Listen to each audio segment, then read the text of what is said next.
ናይሎሚ መጽናእቲ መጽሓፍ ቅዱስና ካብ ግብረ ሃዋርያት 17 ካብ ፍቕዲ 16 ክሳብ 34 እዩ 16-17 አንቢበ ክጅምረ ጳውሎስ ድማ በአቴና ክጽበዮም ኮሎ እታ ከተማ ጣዖታት መሊኣ ምስራአያ በመንፈሱ ተቃጸለ ስለዚ አቤት ጸሎት ምስ አይሁድን ምስቶም ፈራህተ አምላኽን ኩሉ መዓልቲ ድማ አብ እዳጋ ምዝረኸቦምን ይዘራረብ ነበረ ይብለና እንታይ ይገብር ነበረ ይብለና ይዘራረብ ነበረ ይብለና ክብር ንጎይታ ይኹን እዚ ክፍል እዚ ካብ ናይ ዝሓለፈ ሰሙን ዝቐጸለ ክፍል እዩ ዝሓለፈ ሰሙን ሰቤርያ ንሐዋርያ ጳውሎስ መታን እቶም ብኽፉእ ዝደልይዎ ሰባት ከይረኽብዎ ኢሎም ካብ ቤርያ ናብ አቴና ከም ዘብጽሕዎ ርኢና ኢና ደዋቢልና ነርና ሎሚ ድማ መቐጸልታ ናቱ ክንርኢና ማለት እዩ ከምቲ ኣብ ዝሓለፈ ሰሙን ዝርኢናዮ ሐዋርያ ጳውሎስ ናብ አቴና ኸይድ መዲቡ ወይ ብመደብ ክሰብኽ ኢሉ ኣይኮነን መጽዩ ሓቀይደ ቅዱሳን ምሳይ ደለኹም ሐዋርያ ጳውሎስ ክሰብከሎም ኢሉ ኮነ ኢሉ ተዳልዩ ኣይኮነን ናብ አቴና መጽዩ ናብ አቴና ክኸይድ ዝገበሮ ወይ ድማ ዘገደዶ ነገር ቶም ካብ ተሰሎንቄ ዝመጹ ሰባት ንሐዋርያ ጳውሎስ ብኽፉ ይደልይዎ ስለ ዝነበሩ እዩ ካይፈተወ ካብቶም ካብ ተሰሎንቄ ዝመጹ ሰባት ንምምላጥ ኢሉ ናብ አቴና መጽዩ ማለት እዩ ሐዋርያ ጳውሎስ ነቶም ብድሕሪት ዝሓደጎም ሲላስን ጢሞቴዎስን ኣብ አቴና ኮይኑ እናተጸባበዮም ኮሎ እንታይ ርኢ ይብለና እታ ከተማ ጣዖታት መሊኣ ርኢ ሐዋርያ ጳውሎስ ነዚ ምስራአየ ቃል አምላኽ ታይብለና ብመንፈሱ ተቃጸለ ይብለና እቲ ተቃጸለ ዝብል ቃል በቃ ቀስቀሰ ተንቀሳቀሰ ተለዓለ ተደፋፈአ ሓረቀ ዝብል ትርጉም ኣለዎ ስለዚ በመንፈሱ ተቃጸለ ክብለና ሆሎ መንፈሱ ተለዓለ ወይ ድማ መንፈሱ ተደፋፈአ ተቀስቀሰ ማለት እዩ ሐዋርያ ጳውሎስ እቲ ዝረአዮ ነገር ኣዝዩ ስለ ዘሕረቆ ስለ ዘጓሃዮ እንታይ ገይሩ ብዛዕባ እቲ ዝረአዮ ወይ ድማ ዘጓሃዮ ነገር ገለ ነገር ንምግባር ክልዓል ኮሎ ኢና ንርኢ ክብርን ጎይታ ይኹን በቃ ሪኡ ስኢሉ ኣይከደን ሪኡ ዝናተይ ቢዝነስ ኣይኮነን ኢሉ ኢግኖር ገይሩ ኣይከደን ኣብ ቁጥር 17 እንታይ ብለና ስለዚ አቤት ጸሎት ምስ አይሁድን ምስቶም ፈራህተ አምላኽን ኩሉ መዓልቲ ድማ ኣብ እዳጋ ምዝረኸቦም ይዘራረብ ነበረ ይብለና ሐዋርያ ጳውሎስ ነዚ ክገብር ዝደረኾ ነገር እንታይ እንድሕር ኢልና እቲ ዝረአዮ ነገር እዩ እቲ ዝረአዮ ነገር ኣዝዩ ስለ ዝረበሾ ወዲያው እንታይ ክገብር ጀሚሩ አቤት ጸሎት ምስ አይሁድን ምስቶም ፈራህተ አምላኽን ነቶም አቤት ጸሎት ክረኽቦም ዘይክእል ድማ ናብቲ ክረኽቦም ዝኽእል ቦታ እናኸደ እንታይ ይገብር ነይሩ ምሳታቶም ይዘራረብ ነይሩ ክብሪ ንጎይታ ይኹን ከምዚ ኣብዚ ቃል ነንብቦ ዘለና ሐዋርያ ጳውሎስ ንሰለስተ ጉጅለታት በቲ ዝረኸቦ አጋጣሚ ወንጌል ክሰብከሎም ኮሎ ኢና ንርኢ ዘለና ቶም ቀዳሞት ጉጅለ አይሁድ ክኾኑ ኮለው ቶም ካልኣይ ጉጅለ ድማ ቶም ፈራህተ አምላኽ ማለት ናይ ካብ አሕዛብ ወገን ዝኾኑ ናይ አይሁድ እምነት ሰዓብቲ ዝኾኑ ማለት እዩ እቶም ሳልሳይ ጉጅለ ድማ እቶም ኣብ እዳጋ ዝረኽቦም ሰባት እዮም ሐዋርያ ጳውሎስ ብዝረኸቦ አጋጣሚታት ኣብ ዝኾነ ስፍራ ኣዘውቲሩ ዝገብሮ ሓደ ነገር እንታይ እንድሕር ኢልና ወንጌል ነቶም ዘይሰምዑ ምንጋር መንግስቲ አምላኽ ምስፋሕ እዩ አሜን ደቅዱሳን እዚ ነገር እዚ ክበዝሓልና ጎይታ ይደሊ ያሎ ካብ ግብረ ሃዋርያት እንመሃሮ እዚ ሐዋርያ ጳውሎስ ካብቲ ኣዘውቲሩ ዝገብሮ ነገራት ብዝረኸቦ አጋጣሚ ኣብ ዝኾነ ቦታ ኣብ ዝኾነ ስፍራ ዝገብሮ ነገር እንታይ እንድሕርና ብዛዕባ ክርስቶስ ብዛዕባ ሞቱን ትንሳኤውን ምዝራብ መንግስቲ አምላኽ ምስፋሕ እዩ ሓደ ካብቲ ናይ ሐዋርያ ጳውሎስ ዘደንቐኒ ባህርያት እንታይ እዩ ሓደ ብወንጌል ዘይሓፍር ተባዕ ሰብ ምዃኑ ኾን ኮሎ ካልኣይ ድማ ንሱዩ ናብቶም ምድሓን ዘድልዮም ዝኸይድ ሳልሳይ ድማ ንኸባቢኡ ናይ ምግዛእ ባህርያቱን ነቲ ዝረኸቦ ዕድል ናይ ምጥቃም ክእለቱ ኣዝዩ የደንቐኒ ቅዱሳን እግዚአብሔር ናይ ነፍስ ወከፍና የዕንትና ሎሚ ከም ሃዋርያ ጳውሎስ ይክፈቱ አሜን ሃዋርያ ጳውሎስ እንድሕር አስተብሂልኩምሉ ሃዋርያ ጳውሎስ በወንጌል ፈጽሞ አይሐፍርኒ ስለዚህ ይሐፍር ይኻ ኣብ ዝኾነ ቦታ ብዛዕባ ወንጌል ብዛዕባ ቃል አምላክ ክዘራርብ ዘይሐፍር ድሕር ዘይብል ተባእ ሰብ ይኻ ካልኣይ እቲ ክተብእ ዝገብሮ ነገር እቲ ዝኣመኖ ነገር ቅዱሳን ሓደ ሰብ ንዝኣመነሉ ነገር ህይወቱን ይዝህብ ኣነ ንስኻትኩምን ተባኣት ዘይኮና ብዛዕባ ወንጌል ደፋራ ዘይኮና ስቲል በቃ ወይ ዘይት ኣይተረዳኣናን ወይ ድማ በቃ እቲ ኣሚንና ንብሎ ዘለና ነገር ኣኣመናሉ ካልኣይ ናይ ሃዋርያ ጳውሎስ ዘደነቕ ነገር እንታዩ ናይ መኻድ ባህሪ ኣለዎ ናብቶም ዘይዳሓኑ ናይ መኻድ ባህሪ ኣለዎ እዚ ባህርያቱ ኣዝዩ ዘደነቐኒ ሳልሳይ ብጣዕሚ ኣዝዩ ዘገርመኒ ንኸባቢኡ ናይ ምግዛእ ክእለት ኣለዎ ጥበብ ኣለዎ እዚ ባህርያት ብጣዕሚ ዘገርመኒ ነቲ ዝረኸቦ ዕድል ናይ ምጥቃም ክእለቱን ኣዝዩ ይገርመኒ እግዚአብሔር የዕንቲ ልቦናና ይክፈቶ ቅዱሳን ሃዋርያ ጳውሎስ ማንም ወንጌል ስበኺሉ መድረኽ ዘዳለወሉ ሰብ የለን ሓቀይደ ቅዱሳን ገሌና በቃ መድረኽ አዳልዮም በቃ ማይክሮፎን ሂቦም በቃ ከምኡ ገይሮም በቃ መድረኻት ከዳሉና ንጽበይ ሰባት ኣይንስኣንን ናብዚ ሃዋርያ ጳውሎስ ማንም ወንጌል ስበኺሉ መድረኽ ዘዳለወሉ ሰብ የለን ክሳዕ ሕጂ ካብ ዝረኣናዮ በዓልዩ ኣብ ዝኣተዎ ከተማታት ይኹን ሃገራት ንወንጌል ዝኸውን ሓዋሁ ዝፈጠር ነይሩ ሎሚ ዝዛረቦ ነገር ኣለኒ ቅዱሳን እግዚአብሔር በዚ ጥበብ እዚ ይባርከና አሜን ሃዋርያ ጳውሎስ በዓልዩ ንወንጌል ዝኸውን ሓዋሁ ዝፈጠር ኣትሞስፌር ዝፈጠር ነይሩ ሃዋርያ ጳውሎስ ሓንሳእ ናብ ቤት ጸሎት ኣይሁድ ብምኻድ ከምኡን መዓልታዊ ናብቲ ናይ ዕዳጋ ቦታ እናኸደ ምዝረኸቦም ሰባት እናተዘራረበዩ ንወንጌል ዝኸውን ሓዋሁ ፈጢሩ ከምኡን ተዘይገብር ነይሩ ኣብዛ ብጣዖት ዝመልአት ከተማ ወንጌል ናይ ምንጋር ዕድል ኣይምረኸበን እቶም ክድሕኑ ዝነበሮም ሰባት እውን ኣይምድሓኑን ነይሮም ቅዱሳን ማንም መድረክ ከዳልወና ኣይንጸበይ ከምቲ ዓለማውያን ከማንሲ ዓለማውያን በቃ ዓለም መድረኽና እዮም ዝብሉምሽ መድረኽ ባዕልኻ ኢኻ ተዳሉ ናይ ወንጌል ኣትሞስፌር ባዕልኻ ኢኻ ትፈጥር ነቲ መዓልታዊ እንረኽቦ ዕድላት ክንጥቀመሉ ክንክእል ኣለና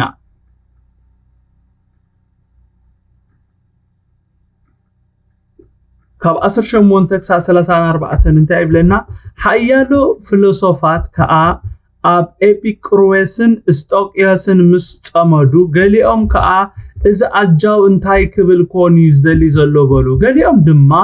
ብናይ ኢየሱስን ትንሳኤን ዝሰበኸሎም በሓደስቲ ኣማልክቲ ዝምህር ዘሎ ዳኣ ይመስል በሉ ጋሻ ነገር ኣብ እዛና ተስማዓና ኣለኻሞ እዚ ንስኻ ትዛረቦ ሓድሽ ትምህርትስ እንታይ ምዃኑ ክንፈልጦ ዶ ይከኣለናዩ እዚ ነገር እዚ እንታይ ምዃኑ ክንፈልጥ ንደሊ ኣለና እናበሉ ድማ ሂዞም ናብ ኣርዮስፋግስ ወሰድዎ ኩሎም ሰብ ኣቴናን ኣብ ዝነብሩ ጓኖት ብዘይና ሓድሽ ነገር ምዝራብን ምስማዕን እንተዘይኮይኑ ንኻልስ ግዜ ኣይነበሮን ጳውሎስ ግና ኣብ ማእኸል ኣርዮስፋግስ ደው ኢሉ በለ ኣቱም ሰብ ኣቴና ብኩሉ ነገር ምምላኽ ኣማልክቲ ከም ተብዝሑ ርኢኩም ኣለኹ እናዞርኩ መቃድስኩም ክርኢ ከለኹ ንዘይተፈልጠ ኣምላኽ ዝብል እተጻሕፎ መሰውኢ ረኸብኩ እምበኣርሲ እዚ ከይፈለጥኩም እተምልኾ ዘለኹም ንዕኡ ኣነ እነግረኩም ኣለኹ እቲ ዓለምን ኣብኣ ዘሎ ዝገበረ ኣምላኽ ንሱ ጎይታ ሰማይን ምድርን እሞ بإيد أبتحان مقادس هاي حدرني نسو هيوتن تنفاسن كل نجر نخلو زهبي قال خمزج أنكو إرساب آيقل قلوني كابتم تقنيتهم دما حيالو نحنا كاب عليتات أملاخينا لهم كم زلو بقوينا نبرن إنو وساوسن بقو خاينا زلونا أمو نسو كاب حادثب أبرئس كل مدرخ نبرو كل علي السبت أرى نسو كاب نفسه كفنا زي راح نسو من الباس حاسس لهم انت رخبو نعملاق من انت خدليو نمرنا بريهم دما وسون زمانات دوب درتن حاجة قلو ام بارس كاليت عملاق كاب كون ناس عملاق نتبنا يسب بلحاتن حسابن التقبر ارتس ورك وي برور وي امني كم زمسل كنا حاسب واي قبقاناني عملاق نتي زمن دنقرنانا أحلفوا بتي كموتا زتنسو أمو بقو نخلو أمنتنا هابا زمدبو سبعي نعلم بتصدق فرد الله معالت وسينو اللو سلازي وسينو سلازولو حجي أب كل بوتا نبزلو سب كنسوحو ينقرالو بزعبات تنساي موتات مسام أغنا قالي أم الله قتلو قالي أم كا إزيس كم بحدش دما كنسامع كان دلي علينا بلوو كمو دما ጳውሎስ ከማእኸሎ ሞጸ ሓያሉ ሰብኡት ካ ሰዓቦሞ አመኑ ካባታቶም ድማትናይ አሪዮስ ፋጎስ መኮንን ዲኒዮስዮስን ደማሪስ እትባሃል ሰበይቲ ከመውን ካልኦት ምሳታቶም ነበሩ ይብለና ሃዋርያ ጳውሎስ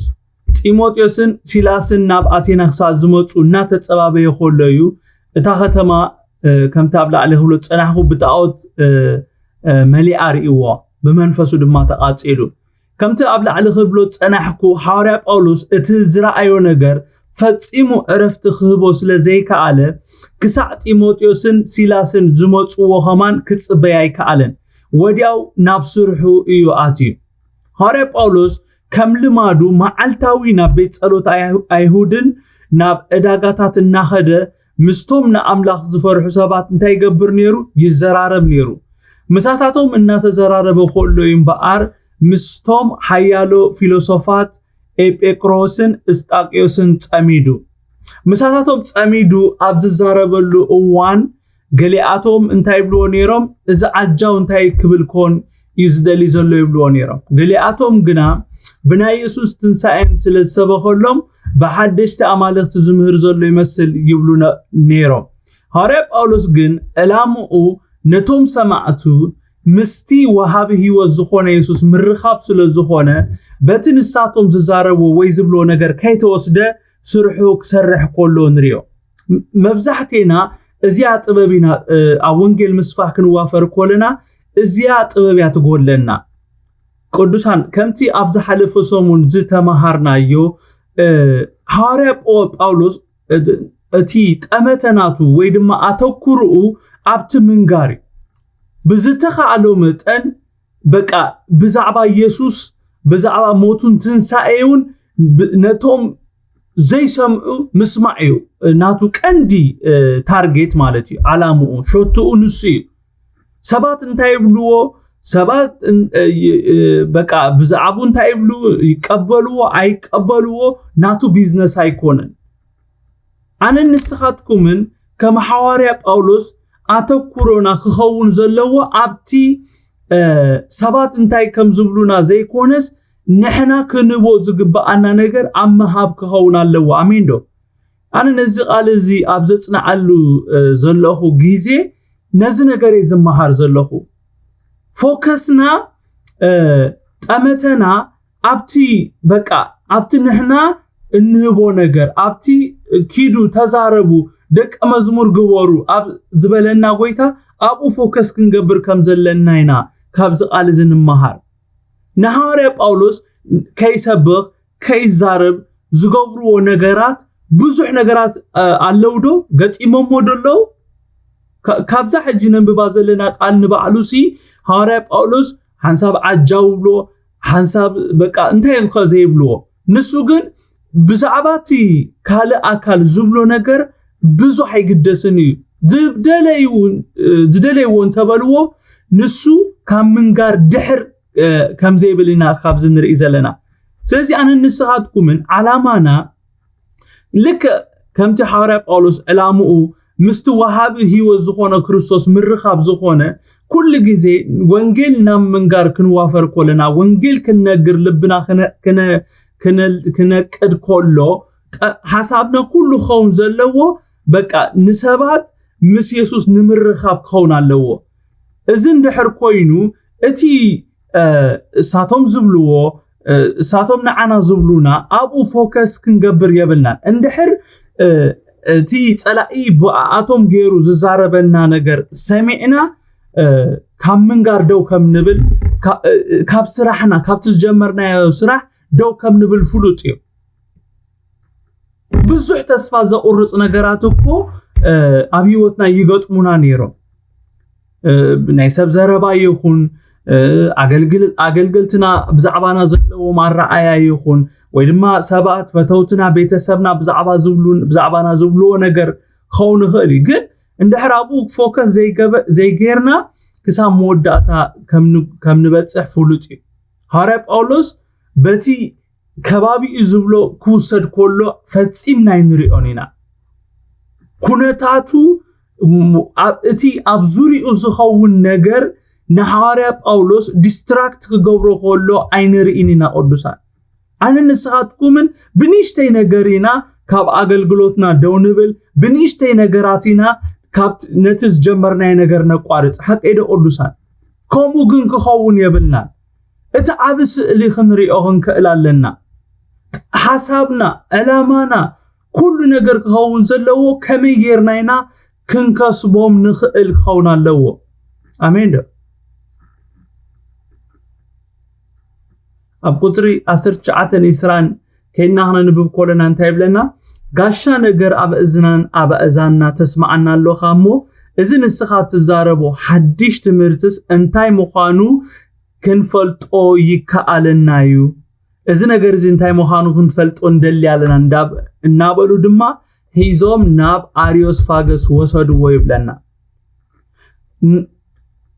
ناب آريوس فاغس زوصدو سلمنتايو اندهر إلنا حدا اتي كاب اف هاوريب أولو سمعو نجر قدم حجي سامي أمو زيفلتو حدش نجر سلزخوني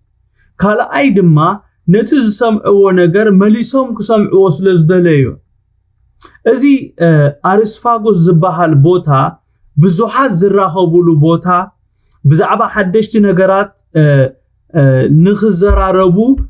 نخزراربو زراخبولو سفراي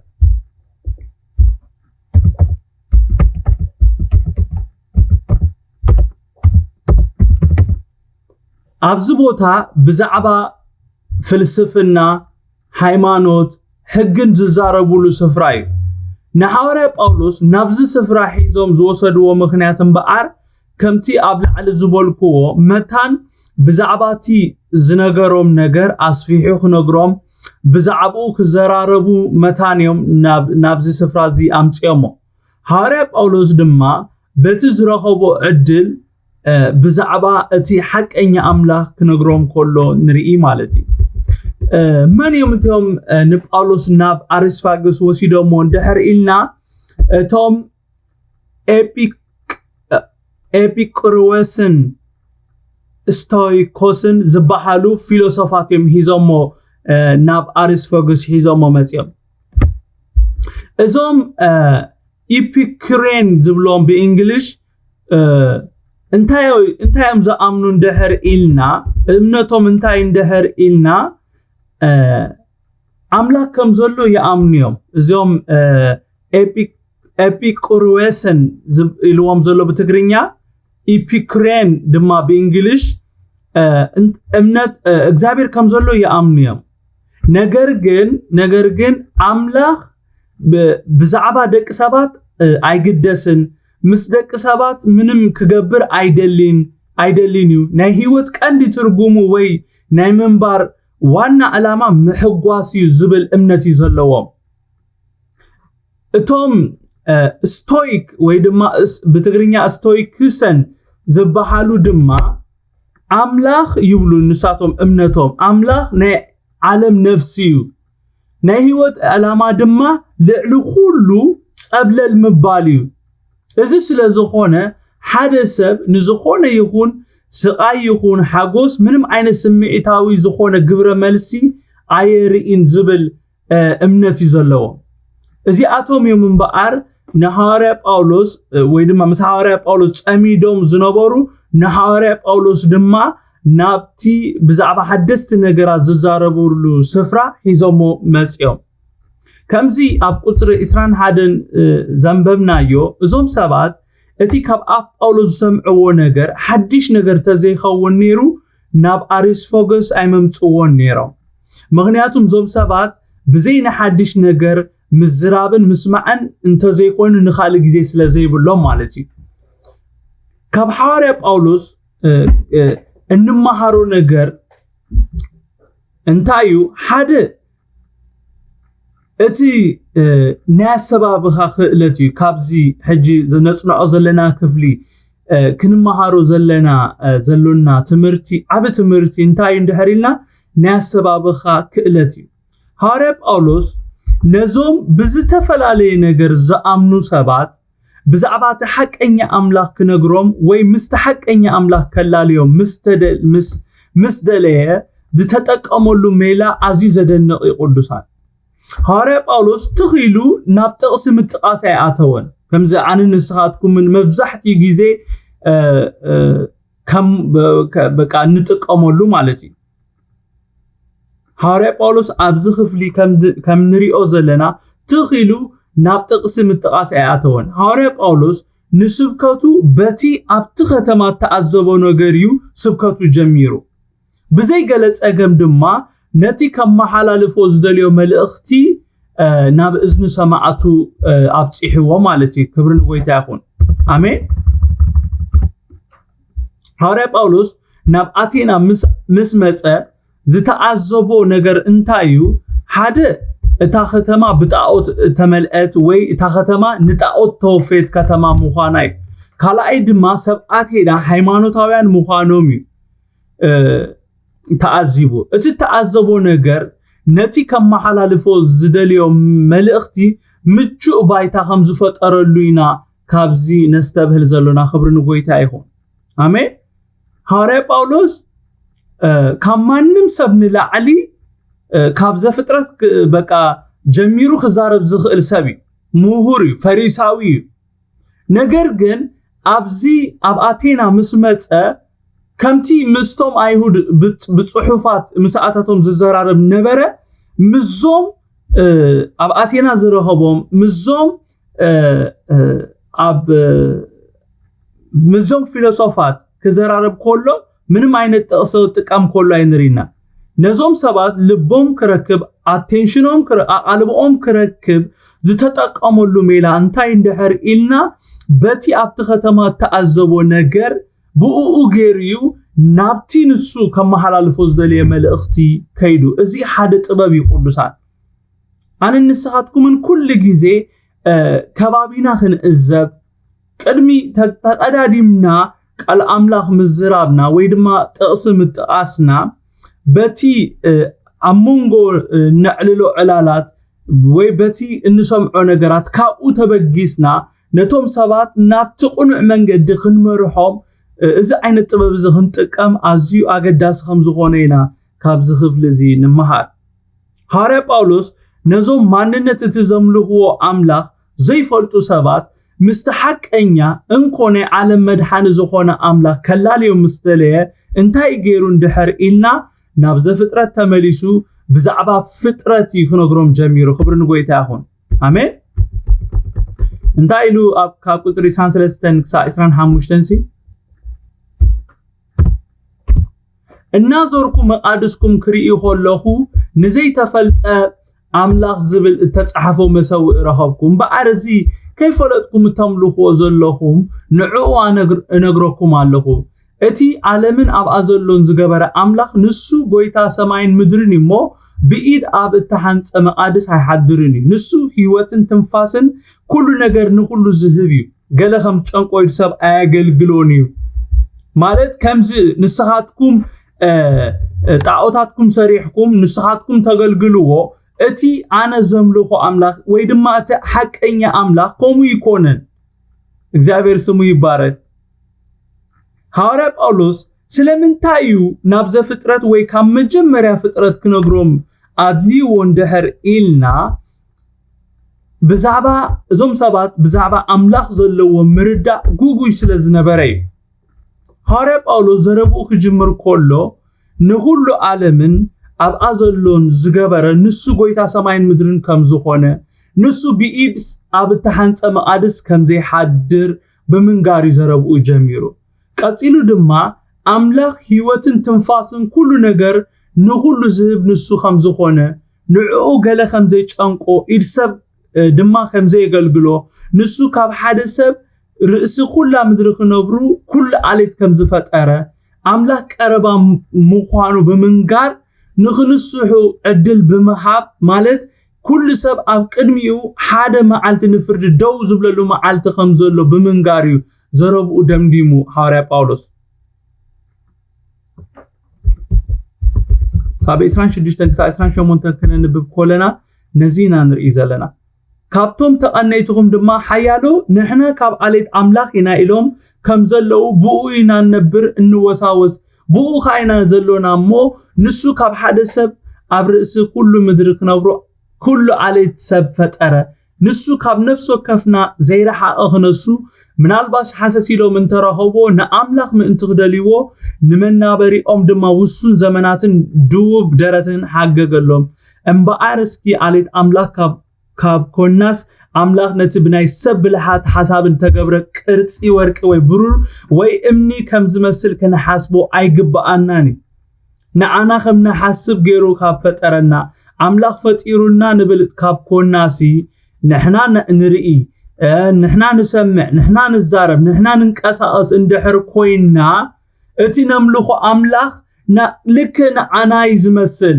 ማለት ከምዚ ሕጂ ትሰርሕዎ ዘይዛረብ እምኒ ዓባስ ጸማም ዝኾነ ኣይኮነን ከምዚዩ ኣምላኽ ኢልካ ተሓስብሲ ኣይግባኣን ኢሉ ናብ ምስቱ ኣልከምጾም ኮለና ንርኢ ዘለና ክብሪ ንጎይታ ይኹን ኣሜን ኣብ ቁጥሪ 32 እንታይ ብለና ብዛዕባ ትንሣኤ ሙታት ምሰምዑ ግና ገሊኣቶም ኣላገጹሉ ገሊኦም ካ እዝስ ከም በሓድሽ ድማ ክንሰምዓካ እንደሊና በልዎ ይብለና ወላ እኳ ብዛዕባ ትንሣኤ ሙታት ምስተዛረቦም ገሊኣቶም እንተላገጹሉ ገሊኦም ግና ከም በሓድሽ ክሰምዑ ከም ዘለይዎ ክነግርዎ ከሎይና ንርኢ እቶም ከም በሓድሽ ክሰምዑ ዝደለዩ ስለምንታይ ከም በሓድሽ ክሰምዑ ደልዮም እንድሕር ኢልና መታም ኣጸቢቑ ክበርሓሎም ስለ ዝደለዩ ኣሜን ኣብ ቁጥሪ 33-34 ድማ እንታይ ብለና ከምኡ ድማ ጳውሎስ ካብ ማእኸሎም ወፀ ሓያሎ ሰብኡት ከዓ ሰዓብዎሞ ኣመኑ ካባታቶም ድማ እቲ ናይ አሪዮስፋጎስ ማኮንን ዲዮኒስዮስን ደማሪስ ተባሃለት ሰበይቲ ከምኡ ካልኦት ምሳታቶም ነበሩ ይብለና ሃዋርያ ጳውሎስ ብዘይ ምስልካይ እቲ ክገብሮ ዝግብኦ ነገር ብምግባሩ እቶም ክድሕኑ ዝግብኦም ሰባት ዲሒኖም ኣሜን ስለዚ ኣነ ንስኻትኩምን ልክ ከም ሃዋርያ ጳውሎስ እቲ ክንገብሮ ዝግብኣና ፈሊጥና ነቲ ክንገብሮ ዝግብኣና ጥራይ ክንገብር እግዚአብሔር ንነፍስ ወከፍና ይደግፈና ናይ ሎሚ መጽናዕትና ኣብዚ ወዲና ለና ዝመጽእ ሰሙን ምዕራፍ 18 ክንቅጽልና ኩላህና ዳውና አልኢልና ጸሊና ክንወዲና